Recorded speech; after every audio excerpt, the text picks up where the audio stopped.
दिवाली रोशनी का त्योहार है। ये सिर्फ एक वार्षिक उत्सव नहीं है, यह एक ऐसा समय है जब 1 ट्रिलियन से अधिक का व्यापार होता है।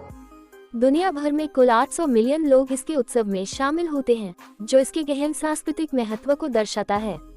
मुख्य रूप से उत्तरी भारत में मनाया जाने वाला ये 5 दिवसीय त्योहार परंपरा में निहित है, जिसमें प्रत्येक दिन का अपना उत्सव होता है, जो अनकही किंवदंतियों और समृद्ध लोक कथाओं को एक साथ जोड़ता है।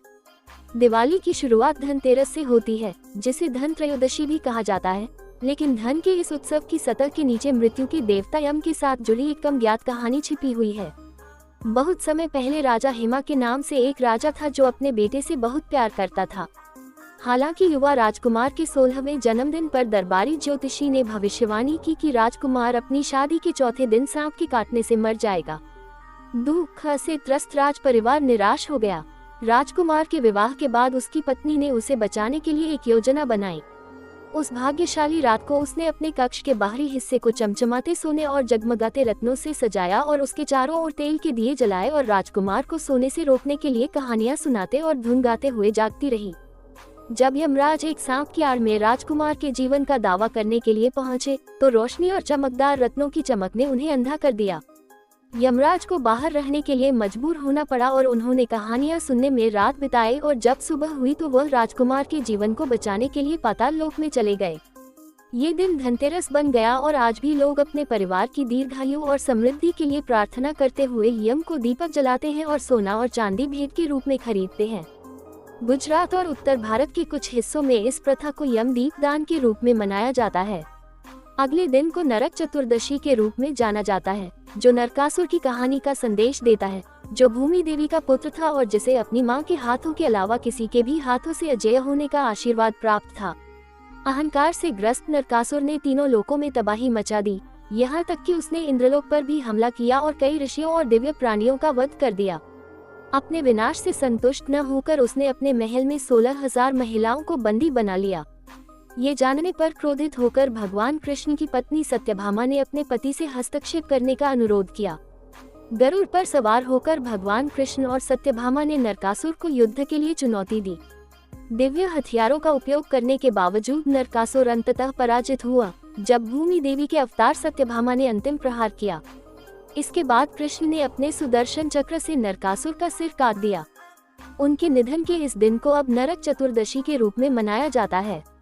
इस दिन लोग तेल स्नान की रस्म करते हैं, जिसे अभ्यंग स्नान के रूप में जाना जाता है। यह एक शुद्धिकरण परंपरा है, जिसका भारत के कई क्षेत्रों में आज भी पालन किया जाता है। इस बीच पश्चिम बंगाल में भूत चतुर्दशी मनाई जाती है, जहां यह माना जाता है कि 14 पूर्वजों की आत्माएं अपने परिवारों से मिलने आती हैं। ऐसे घरों में उनकी आत्माओं का मार्गदर्शन करने और बुरी शक्तियों को दूर भगाने के लिए 14 दीपक जलाए जाते हैं। दिवाली सिर्फ हिंदुओं का उत्सव नहीं है, बल्कि विभिन्न धर्मों के लिए भी इसका महत्व है।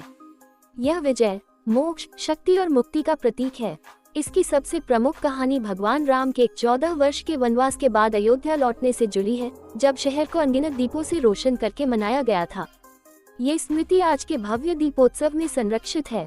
जैन धर्म में दिवाली 24वें तीर्थंकर भगवान महावीर के निर्वाण की याद में मनाई जाती है, जिन्होंने जीवन और मृत्यु के चक्र से मुक्ति प्राप्त की थी। इसी प्रकार बंगाल में दिवाली देवी काली को समर्पित पूजा का दिन है। ऐसा माना जाता है कि इस दिन वे अपने अंतिम रूप कमलात्मिका के रूप में प्रकट हुई थी, इसलिए इसे कमलात्मिका जयंती के रूप में मनाया जाता है। पंजाब में दिवाली बंदी छोड़ दिवस के साथ मेल खाती है, जो गुरु हरगोबिंद जी और 52 राजाओं को मुगल सम्राट जहांगीर की क्रूर कैद से मुक्ति का प्रतीक है।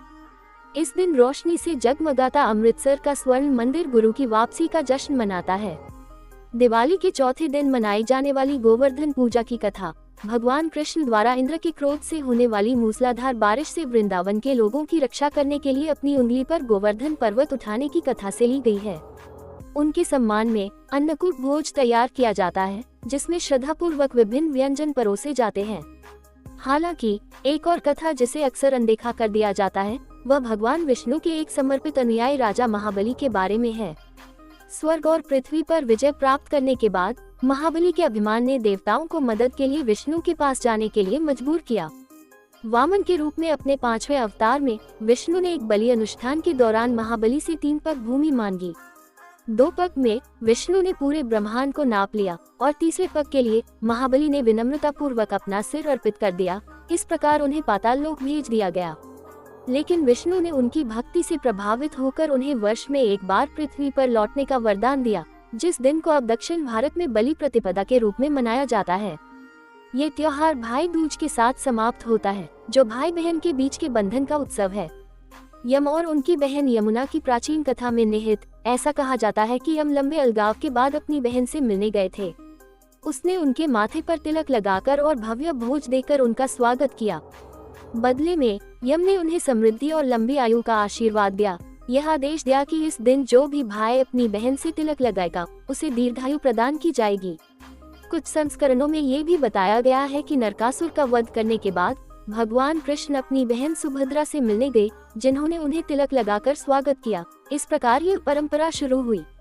ये दिवाली को परिभाषित करने वाली असंख्य कहानियों और रीति रिवाजों में से कुछ हैं, जो भारत की विशाल सांस्कृतिक विविधता और एकता को दर्शाती हैं।